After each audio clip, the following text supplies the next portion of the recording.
दोस्तों, मेरे पिछले व्लॉग में आपने देखा था कि किस तरह मैं दिल्ली से हिमाचल एक्सप्रेस से यात्रा कर आनंदपुर साहिब रेलवे स्टेशन पहुंचा तथा वहां से कैब लेकर हराबाग, बिलासपुर, सुंदरनगर होते हुए मंडी पहुंचा। इस व्लॉग में मैंने आपको कीरतपुर साहिब से मंडी हाईवे में पड़ने वाली हिमाचल प्रदेश की खूबसूरत वादियों, विभिन्न टोल प्लाजा, सुंदरनगर लेक और 7 बेहतरीन टनल्स के बारे में भी बताया। अगर आपने अभी तक वह ब्लॉग नहीं देखा है तो मैंने उसका लिंक डिस्क्रिप्शन में दे दिया है, आप इसे यहाँ पर देख सकते हैं। अब इस ब्लॉग में मैं आपको मंडी शहर की खूबसूरती, यहाँ के प्रमुख मंदिर, पर्यटन स्थल और स्थानीय संस्कृति से रूबरू कराऊंगा। नमस्कार दोस्तों, आप देखना शुरू कर चुके हैं ग्लोबल यूट्यूबर चैनल को। तो चलिए बिना किसी देरी के शुरू करते हैं मंडी शहर की सैर और घूमते हैं मंडी शहर की गलियों में। दोस्तों, अभी मैं हूँ मंडी शहर की गलियों के भीतर। आप देख सकते हैं यहाँ पे कितनी संकरी रोड्स हैं, बहुत ही कंजेस्टेड यहाँ पे रोड्स हैं। सामने देख रहा है आपको शिराज कैफे, ये देखिए बहुत ही सुंदर बिल्डिंग है, पुरानी बिल्डिंग दिखाई दे रही है, पत्थरों से बनी हुई ये बिल्डिंग है।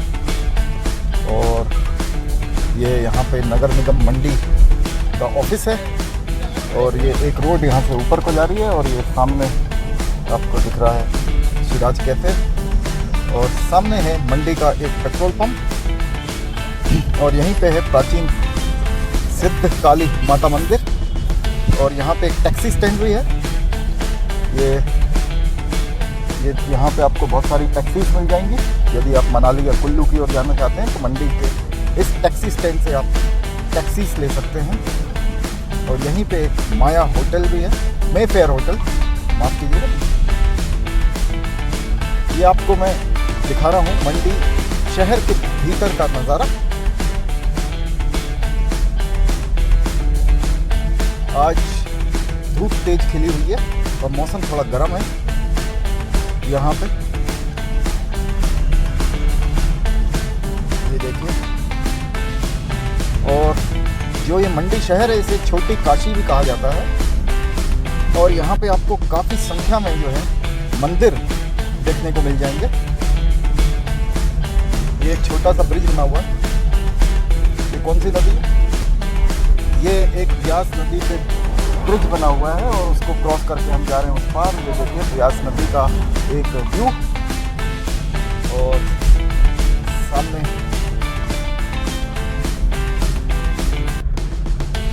ये देखिए आप ऊपर पूरा मंडी शहर पूरा पहाड़ पर बसा हुआ है। ये आपको पूरा कंक्रीट के मकान दिख रहे हैं। किसी ज़माने में यहाँ पूरा पहाड़ हुआ करता होगा और हरा भरा पहाड़ हुआ करता होगा, लेकिन अब यहाँ पर जो है काफ़ी संख्या में होटल्स और रिसोर्ट्स बन चुके हैं। यहाँ से दिल्ली की दूरी है 403 किलोमीटर और चंडीगढ़ की है 164 किलोमीटर। ये है ISBT मंडी। यहाँ से आपको दिल्ली, पंजाब, चंडीगढ़, कुल्लू, मनाली, उत्तराखंड, कश्मीर आदि के लिए बस सर्विसेज मिल जाएंगी। ये है मंडी बस में, आप देख सकते हैं मेरे लेफ्ट हैंड साइड। और ये आसपास की शॉप्स, यहाँ से आपको टैक्सीज भी मिल सकती हैं। और इसी के पास ये एक छोटा सा मार्केट है, यहाँ पर आप अपने रोज़मर्रा का सामान आदि ले सकते हैं। और यदि आपको सब्जी या फलों की भी आवश्यकता हो तो यहाँ पर मिल जाएगी। यहाँ पे काफ़ी टूरिस्ट आए हुए हैं, यहाँ पे घूम रहे हैं। और ये है मंडी बस स्टैंड। दोस्तों, अभी मैं हूँ झूली एरिया मंडी में और मैं खड़ा हूँ अपने होटल मुनीश रिसोर्ट्स के सामने और वहाँ से मैं आपको पूरे मंडी शहर का एक व्यू दिखा रहा हूँ।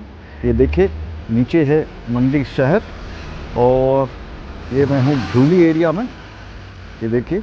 और नीचे बह रही है व्यास नदी, ये नीचे व्यास नदी बह रही है, आपको दिख रही होगी। थोड़ा जूम करूँगा मैं, चलिए आपको एक पूरा मैं व्यू दिखा दूँ मंडी का। और अब मैं आपको जूम करके दिखाता हूँ व्यास नदी का व्यू। ये देखिए नीचे व्यास नदी बह रही है। ये है मुनीश रिसोर्ट्स मंडी, जहाँ पे मैं रुका हुआ हूँ। ये झूली एरिया में है मंडी में और ये इसकी मेन एंट्रेंस niche resorts. दोस्तों, अब चलते हैं मंडी के प्रसिद्ध त्रिलोकीनाथ मंदिर में। उसके बाद हम देखेंगे ऐतिहासिक विक्टोरिया ब्रिज को और फिर प्राचीन पंचवक्त्र महादेव मंदिर। तो आइए शुरू करते हैं मंडी शहर की शानदार सैर। दोस्तों, मंडी शहर के सबसे प्राचीन और प्रसिद्ध मंदिरों में एक है त्रिलोकीनाथ मंदिर। इसका निर्माण 16वीं शताब्दी में तत्कालीन शासक राजा अजबर सेन द्वारा कराया गया था। यह मंदिर भगवान शिव को समर्पित है, जिन्हें यहाँ त्रिलोकनाथ अर्थात 3 लोकों के स्वामी के रूप में पूजा जाता है। ये देखिए, यहाँ पे पूरा यहाँ शिलालेख है जो इस मंदिर के बारे में बताता है। और ये मंदिर की नक्काशी देखिए, कितनी खूबसूरत नक्काशी इस मंदिर पर की गई है। और ये छोटे छोटे और मंदिर भी हैं। यदि आप उत्तराखंड में जागेश्वर में जाएं तो वहाँ इस तरह से आपको छोटे छोटे मंदिर देखने को मिलेंगे।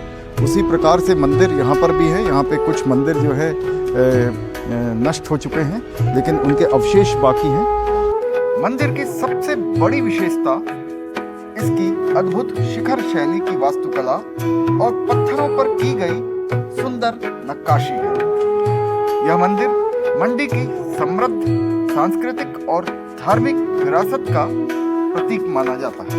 और सामने आपको दिखाई दे रहा है पंचवक्तेश्वर मंदिर।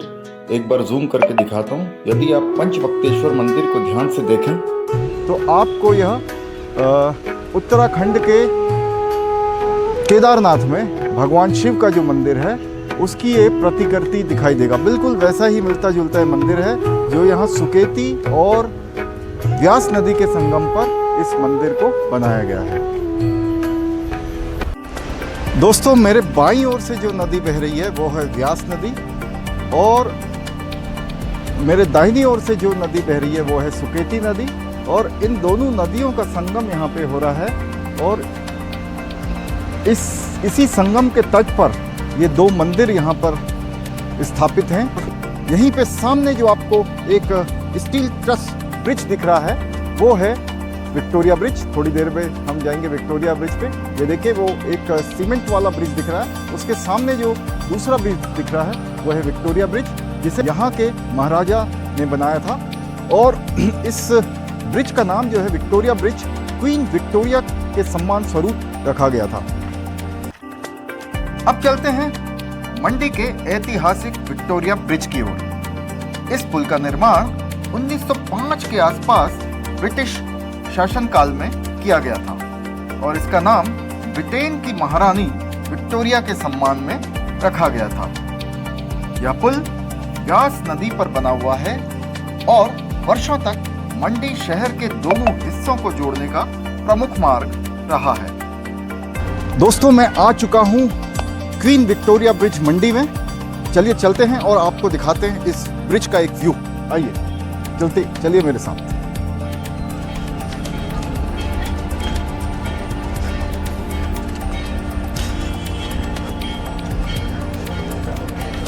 दोस्तों, मेरे राइट में आप देख रहे हैं व्यास रिवर और उसी पर बना है ये क्वीन विक्टोरिया ब्रिज।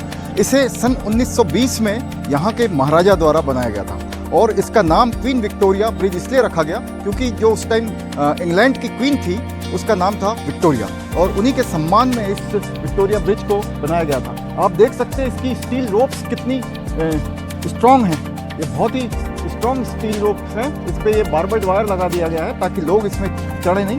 और इसका देखिए स्टील स्ट्रस, इसका स्टील स्ट्रस कितना मजबूत है। आज लगभग 100 साल हो गए इस ब्रिज को, उसके बाद भी इसमें काफ़ी मजबूती है। तो आइए देखते हैं और इस ब्रिज का और मुआयना करते हैं। और इसी ब्रिज के समीप एक ये नया ब्रिज बना है जो कि अभी सीमेंट कंक्रीट स्ट्रक्चर से ये ब्रिज बना हुआ है, और लेकिन ये पुराना ब्रिज है।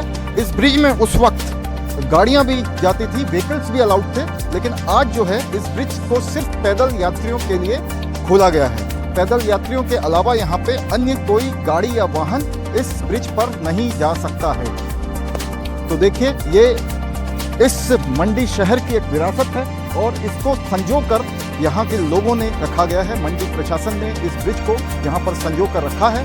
तो ये हमारे इतिहास की याद दिलाता है। जो हमारा इतिहास है, हमारे देश में जो अंग्रेजी शासन था उस वक्त हमारे देश में क्या क्या इंफ्रास्ट्रक्चर अंग्रेज़ों के द्वारा बनाए गए, वो ये ब्रिज हमें उसकी पहचान दिलाता है। ये देखिए शाम का समय है, इसमें लाइटिंग भी हो चुकी है। अभी हमारा बहुत ही अच्छा खुशनसीबी है कि जैसे ही हम आए तो इस ब्रिज पर LED लाइटिंग भी हो चुकी है।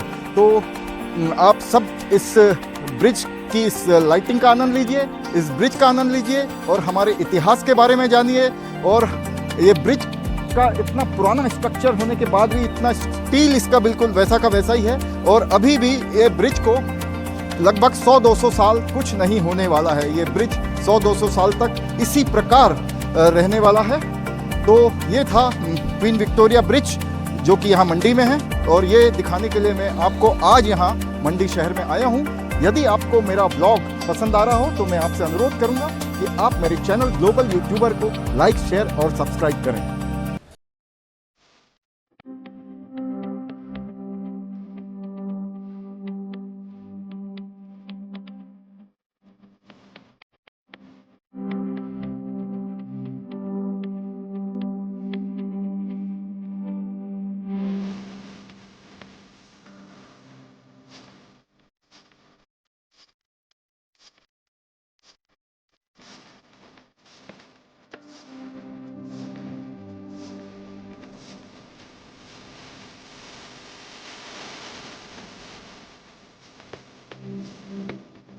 आज भी यह पुल अपनी ऐतिहासिक बनावट और सुंदर दृश्य के कारण पर्यटकों को आकर्षित करता है। अब चलते हैं मंडी के पंचवक्त्र महादेव मंदिर में भगवान शिव के दर्शन करने। यह मंदिर भगवान शिव के 5 मुखों वाले स्वरूप को समर्पित है। माना जाता है कि इसका निर्माण 17वीं शताब्दी में राजा सिद्धसेन ने कराया था। यह मंदिर व्यास और सुकेती नदियों के संगम के पास स्थित है। इसकी प्राचीन शिखर शैली की वास्तुकला और पत्थरों पर की गई बारीक नक्काशी इसे हिमाचल प्रदेश के सबसे महत्वपूर्ण शिव मंदिरों में शामिल करती है। दोस्तों, ये है व्यास नदी जो कि रोहतांग पास के वशिष्ठ कुंड से निकलती है तथा मनाली और कुल्लू होते हुए मंडी पहुंचती है। इस नदी का काफी ऐतिहासिक और धार्मिक महत्व है। कहा जाता है कि एक बार महर्षि वशिष्ठ ने इस नदी में कूदकर अपनी प्राण त्यागने की कोशिश की थी, लेकिन वे सुरक्षित बाहर आ गए थे। इसलिए इस नदी को विपाशा भी कहा जाता है, जिसका अर्थ होता है बंधन से मुक्त करने वाली। दोस्तों, मैं अभी खड़ा हूँ व्यास नदी के तट पर। यहाँ पर स्थित है पंचवक्त्र महादेव मंदिर और इस पंचवक्त्र महादेव मंदिर के दर्शन करने मैं आज यहाँ पर आया हूँ। और ये आप देख सकते हैं मेरे पीछे बह रही है व्यास नदी और इसके बाजू में यहाँ पर बह रही है सुकेती नदी। ये जो आप यहाँ से देख रहे हैं, इस खंबे के पीछे से सुकेती नदी बह रही है और इसका संगम यहाँ पे सामने आप देख सकते हैं। इसका संगम वहाँ पर हो रहा है। ये व्यास नदी इधर से आ रही है और सुकेती नदी इधर से आ रही है और इसका संगम यहाँ पे हो रहा है। और इसी संगम पर बना हुआ है ये पंचवक्तेश्वर मंदिर है, जहाँ पर अंदर फोटोग्राफी अलाउ नहीं है, लेकिन मैं आपको बाहर से ही यहाँ का व्यू दिखा रहा हूँ। और मेरे सामने भी एक मंदिर स्थित है, वो है त्रिलोकीनाथ मंदिर। सामने आप देख सकते हैं त्रिलोकीनाथ मंदिर। इनके ठीक सामने पंचवक्तेश्वर मंदिर। इससे पहले मैं त्रिलोकीनाथ मंदिर गया था और उसके बारे में मैंने आपको बताया था। और अभी मैं आपको लेकर आया हूँ पंचवक्तेश्वर मंदिर पर। दोस्तों, इस मंदिर को 17वीं शताब्दी में राजा सिद्धसेन ने निर्मित किया था और मंडी को छोटी काशी भी कहा जाता है। जिस प्रकार से वाराणसी गंगा नदी के तट पर स्थित है, उसी प्रकार से यह मंदिर व्यास नदी के तट पर स्थित है, इसीलिए इसे छोटी काशी भी कहा जाता है। और यहाँ पर लगभग 80 मंदिर इस मंडी शहर में उपलब्ध हैं। और मेरे पीछे यह है पंचवक्तेश्वर मंदिर। और कहा जाता है कि जो यहाँ के राजा थे, मंडी शहर के जो पहाड़ी राजा होते थे, उनका दाह संस्कार भी इसी नदी के तट पर किया जाता था। यह मंदिर नागर शैली में बनाया गया है और इसमें आपको हिमाचली परंपरा की झलक भी दिखाई देती है। इस मंदिर पे बारीक नक्काशी की गई है और इस मंदिर के समीप ही एक अन्य मंदिर है जो कि स्वरूप में उससे छोटा है, लेकिन इस पे भी सुंदर नक्काशी की गई है जो कि बहुत ही देखते ही बनती है। इस पंचवक्त्र मंदिर को यदि आप सामने से निहारते हैं तो आपको ऐसा लगता है कि यह मंदिर जो उत्तराखंड में केदारनाथ का मंदिर है, बिल्कुल उसी की प्रतिकृति के रूप में यह मंदिर दिखाई देता है। ये देखिए ऊपर मंदिर का आपको शिखर दिखाई दे रहा होगा। इसका शानदार शिखर और इसका गर्भगृह इस मंदिर को एक अलग ही पहचान दिलाता है। ये देखिए व्यास नदी बह रही है और इसका प्रवाह, बारिश का मौसम आ चुका है इसलिए इसका प्रवाह धीरे धीरे बढ़ता जा रहा है और इसी नदी के तट पर स्थित है यह पंचवक्त्र महादेव मंदिर। और सामने आप देख सकते हैं विक्टोरिया ब्रिज। ये देखिए मैं आपको जूम करके दिखाता हूँ। ये सामने आपको दिख रहा है विक्टोरिया ब्रिज, जिसके बारे में मेरे ब्लॉग में आपने देखा होगा। और यह है पंचवक्त्र महादेव मंदिर, जो कि यहाँ व्यास और सुकेती नदी के तट पर स्थित है। इस मंदिर को पंचवक्त्र इसलिए कहा जाता है क्योंकि ये शिव के 5 मुखों को समर्पित है।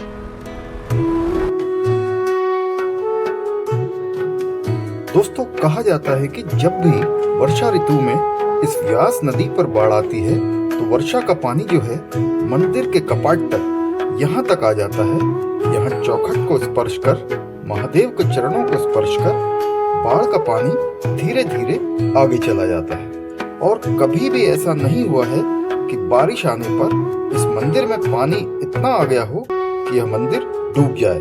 बस पानी महादेव के चरणों को स्पर्श कर सीधा आगे निकल जाता है। दोस्तों, ये तीनों स्थल केवल धार्मिक आस्था के केंद्र ही नहीं है, बल्कि मंडी के समृद्ध इतिहास, संस्कृति और स्थापत्य कला की भी अनमोल धरोहर है। यदि आप कभी मंडी आए तो इन तीनों स्थानों की यात्रा अवश्य करें। अगर आपने अंत तक यह ब्लॉग देखा है तो मैं आशा करता हूँ कि आपको मेरा यह ब्लॉग जरूर पसंद आया होगा। अगर हाँ, तो आपसे अनुरोध है कि मेरे चैनल ग्लोबल यूट्यूबर को लाइक, शेयर और सब्सक्राइब अवश्य करें। धन्यवाद। जय हिंद।